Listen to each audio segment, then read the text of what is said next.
IMF का पाकिस्तान से tax net बिजली गैस पेट्रोलियम कीमतें बढ़ाने का मुतालबा। IMF ने बिजली गैस और पेट्रोलियम कीमतें लागत के मुताबिक रखने की हिदायत कर दी। सरकारी इदारों की निजकारी और इस्लाहात तेज करने का भी मुतालबा किया। समाजी तहफ़्फ़ुज़ और तालीम और सेहत पर अखराजात बढ़ाने की भी हिदायत कर दी। मौसमियाती तब्दीलियों से निपटने के लिए इस्लाहात जारी रखने पर भी जोर दिया गया। IMF के एग्जीक्यूटिव बोर्ड इजलास के जारी करदा एलामिया के मुताबिक पाकिस्तान के लिए $1.4 अरब के मौसमियाती तब्दीली फैसिलिटी RSF के तहत $22 करोड़ मंजूर किए गए। एलामिया में कहा गया कि IMF ने पाकिस्तान के लिए $1.32 अरब की मंजूरी दी। IMF ने एलामिया में कहा कि पाकिस्तान की मईशत में इस्तेहकाम आ रहा है। मशरिक़ वस्ता जंग के बावजूद पाकिस्तान ने मुआशी अहदाफ हासिल किए। पाकिस्तान को कारोबारी वसअत के लिए मुसाफकत को मुकाबले को फ़रोग देना होगा। मुसाफकत से पैदावारी शोबा तरक्की करेगा। IMF के मुताबिक मुआशी इस्लाहात के जरिए पाकिस्तान तवील मुद्दत मुआशी ग्रोथ हासिल कर सकता है। माली साल 2026 में पाकिस्तान की मुआशी शरह नमो 3.6% रहने का इम्कान है। महंगाई की शरह रवा माली साल 7.2% रहने का तखमीना है।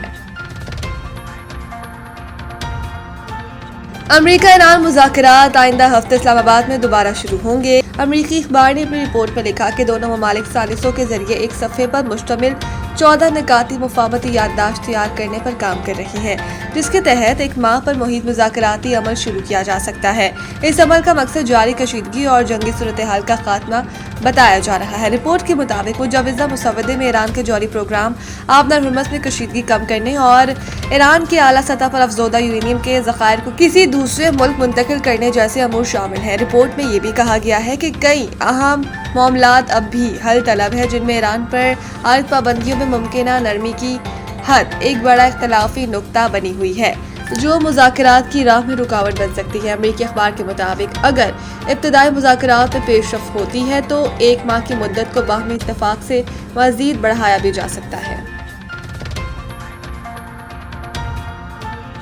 फितनुल खवारिज के 100 से जायद दहशत गर्दों की दरअंदाजी की कोशिश नाकाम। कामयाब ऑपरेशन के बाद इलाका क्लियर। KPK के शहर हंगो में फितनुल खवारिज के 100 से जायद दहशत गर्दों की दरअंदाजी की कोशिश नाकाम बना दी गई। पुलिस हुकाम के मुताबिक पुलिस CTD और दीगर इदारों ने फितनुल खवारिज की दरअंदाजी नाकाम बनाई। कामयाब ऑपरेशन के बाद स्कूल, दीगर इमलाक और पहाड़ी इलाकों को क्लियर कर दिया गया। पुलिस ने बताया कि दहशत गर्दों के माचर गोले आबादी पर गिरने से 6 शहरी शहीद जबकि 13 जख्मी हुए। दहशत गर्द अपने हलाक साथियों की लाशें और जख्मियों को उठाकर फरार हुए। पुलिस ने बताया कि दहशत गर्दों के माचर गोले आबाद पर गिरने से 6 शहरी शहीद जबकि 13 जख्मी हुए। दहशत गर्द अपने हलाक साथियों की लाशों और जख्मियों को उठाकर फरार हुआ। IG KP के जुल्फ़िकार हमीद ने ऑपरेशन में हिस्सा लेने वाले एहलकारों के लिए खराज तहसीन पेश करते हुए इनामात और तारीफ़ी इसनाद देने का ऐलान किया। IG जुल्फ़िकार हमीद ने कहा कि KPK पुलिस फितनुल खवारिज का मुकम्मल सफाया करने की सलाहियत रखती है। अवाम के तहफ़्फ़ुज़ के लिए किसी कुर्बानी से दरेक नहीं किया जाएगा।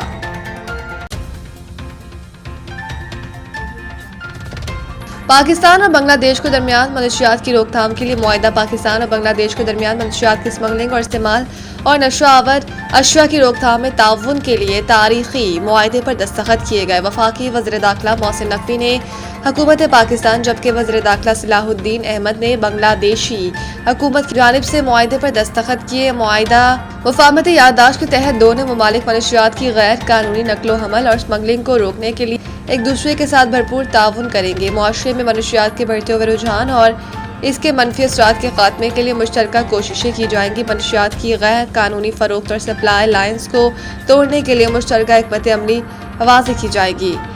दोनों ममालिक की मुतल्लिका एजेंसियां मनशियात के स्मगलर्स और नेटवर्क्स के बारे में बर वक्त मालूमात का तबादला करेंगी। मुआहदे के तहत एहलकारों की तरबियत, जदीद टेक्नोलॉजी के इस्तेमाल, मनशियात की रोकथाम के लिए बेहतरीन तरीक़ेकार को एक दूसरे के साथ शेयर किया जाएगा। वफाकी वज़ीर दाखिला मोहसिन नकवी ने बांग्लादेशी हम मनसब को सेफ सिटी प्रोजेक्ट में मुकम्मल ताउन की पेशकश की और कहा कि बांग्लादेश की हुकूमत को सेफ सिटी प्रोजेक्ट में हर लिहाज से सपोर्ट करेंगी। इंग्लैंड का पाकिस्तान के खिलाफ 5 टेस्ट मैचेस की सीरीज करवाने का इम्कान। बरतानवी मीडिया की रिपोर्ट के मुताबिक इंग्लैंड ने दोनों क्रिकेट बोर्ड्स के साथ इब्तदाई बातचीत कर ली है। रिपोर्ट्स के मुताबिक इंग्लैंड का नया फ्यूचर टूर प्रोग्राम अगले बरस ऑस्ट्रेलिया के खिलाफ होम एशेज सीरीज से शुरू होगा, जिसके बाद पाकिस्तान और जनूबी अफ्रीका के खिलाफ तवील टेस्ट सीरीज शेड्यूल किए जाने का इम्कान है। बरतानवी मीडिया के मुताबिक बांग्लादेश और श्रीलंका के खिलाफ एक टेस्ट मैच की मुख्तसर सीरीज भी फ्यूचर टूर प्रोग्राम का हिस्सा होगी, जबकि उन टीमों के साथ व्हाइट बॉल सीरीज भी खेली जाएगी। रिपोर्ट्स में कहा गया कि बांग्लादेश और श्रीलंका के खिलाफ white ball series England cricket board के लिए माली तौर पर फायदेमंद साबित होगी।